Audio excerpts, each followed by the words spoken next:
You already know what it is, man. It's gravitation with the observation. I'm not saying it right. I'm not saying it wrong. Just got off right now. And tapping into my boy. You feel me?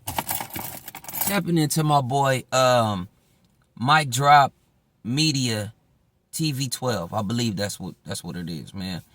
I'm gonna go ahead and, you feel me, I'm gonna let y'all see this clip. But bro, what he's doing right now, I'm gonna be all the way real, and I'm just gonna call it out there, bro. I'm just gonna put it out there.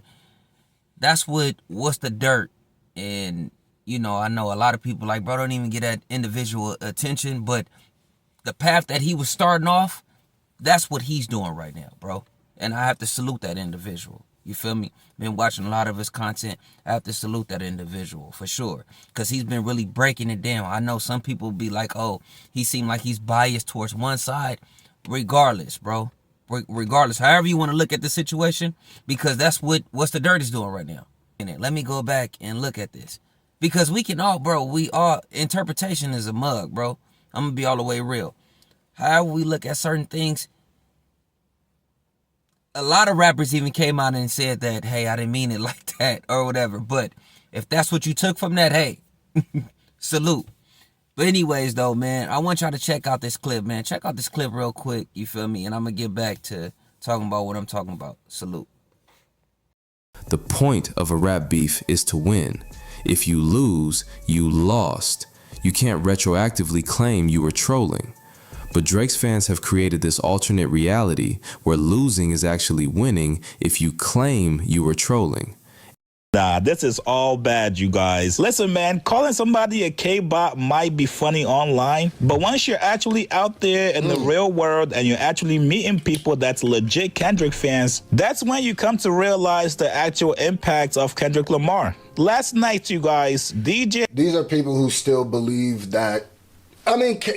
Akademiks doesn't believe this, because Akademiks is a grifter. He's just a grifter. Like, he's just like he'll grift for Trump. He'll grift for, that's why I said, like, Akademiks is no better than Rory. Shout out my boy Screwface John, bro. Document 79, document 80. Wait, was it document 78? Document 78, document 80. 79, one of them.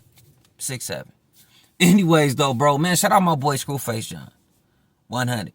Been tapping in with him, you feel me, and always been, especially throughout the battle, just in general, bro. I love how he do his stuff there. So, you know, I always got to shout out, you know, my peoples with gratitude, because letting them know, like, you know, as a small YouTube creator, you feel me, content creator, you know, I look up to them, you know, and hopefully they can, you know, reach back and be like, hey, I see you, you feel me, I see you, youngster. But, well, not so much youngster. I think I'm older than Screw, but y'all get what I'm saying. You feel me? You coming up in this game, it's a different story. As far as with this DJ Akademiks situation, like I said, and I've been saying this, people just ain't caught up just yet. I think and that's a lot of these content creators as well, bro. They just go with the underdog. Because if we all just ride with, you feel me, the person that's winning, believe it or not, it don't go nowhere. Like, everything is really about clicks and views with them, instead of just really just being knowledge. Like, you would think, like, oh, okay, bam, how can I just rock with you for just talking, really saying how you feel? And Joe Budden taught me that. I'm going to be honest, he said that on Complex. You feel me? When doing Complex days, when they had Nadeska, shout out Nadeska, and it was Joe Budden, and it was DJ Akademiks. And I think they was all agreeing on something, and he was like, hey, this is a show. We have to, objectively, you feel me? We have to be like, nah. You get what I'm saying? We have to have some type of discrepancy or disputes. And I get that. I totally get that. But the reason why I'm saying with Akademiks, I'm not giving him no pass. No, I'm not giving him no grace. What I am saying is, one thing I am going to respect him on, and I'm going to be all the way real. Let's just be all the way real. In this situation, since the battle has ended, Drake is the underdog. Real talk. And what I mean by Drake is the underdog, meaning that if they battled again, forget, I'm not talking about charts. I'm not talking about streams. I'm not talking about none of that. Popularity, none of that. Even though right now it was damn near kind of 6, 7. You get what I'm saying? But if they went into the ring right now, again, right now, if it got cracking again from either side, threw a shot, and the person agreed, like Drake is the underdog. So in reality, bro, that's what Akademiks is riding with. He's always rolled with the underdog. If you go back to his Complex interview, hope it ain't got scrubbed off the internet, like how everybody on that side, everybody try to blame it on UMG, even though that they are part. But nah, anyways though, bro, I'm sorry, it just come out, bro. I'm just being real because I'm like, bro, y'all act like y'all didn't see this. Like I've been, and I keep saying this in every video because I'm passionate about this. When I say this, I'm not a Drake hater. I just don't like Drake behavior that he's been displaying post battle.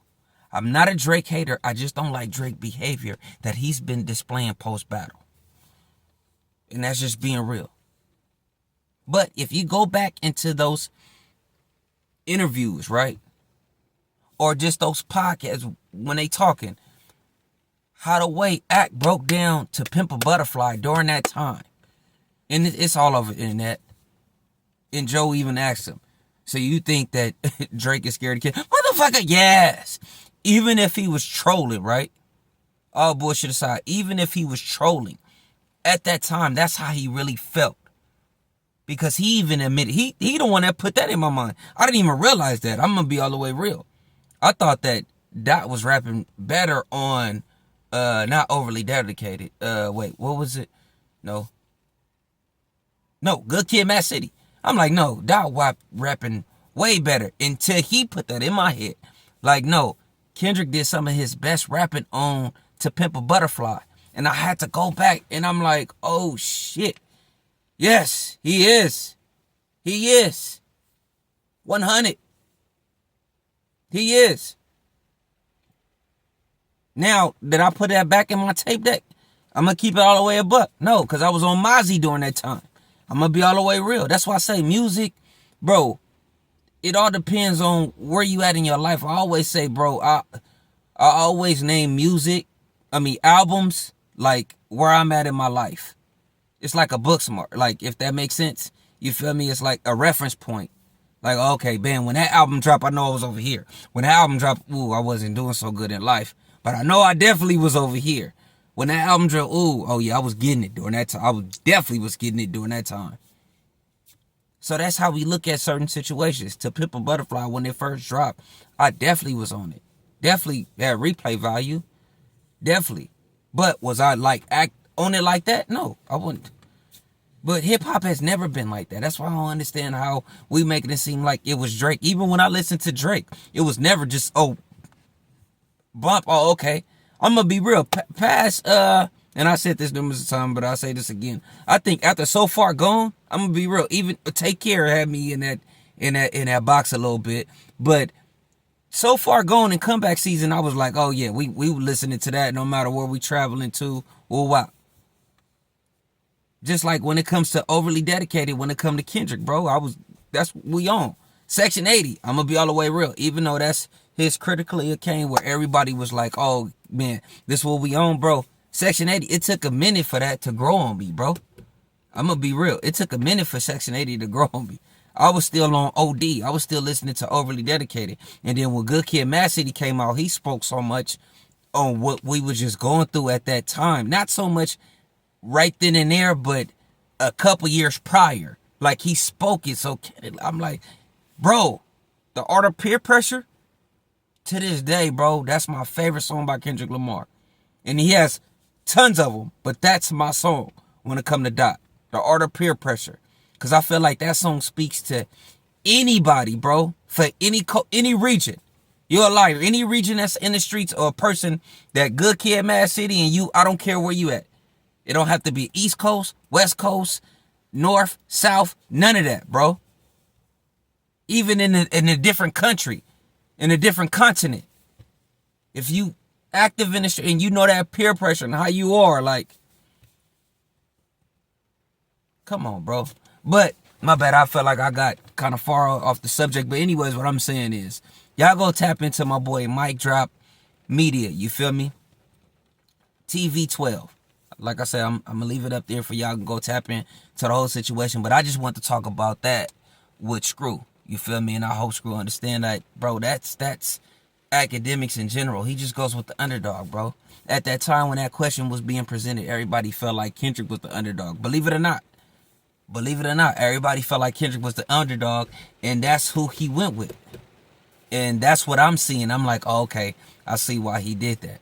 You feel me? But I'm gravitating with the observation. I'm not saying it right. I'm not saying it wrong. Y'all let me know how y'all feel in the comments below. Don't forget, like, comment, and subscribe. Gravity.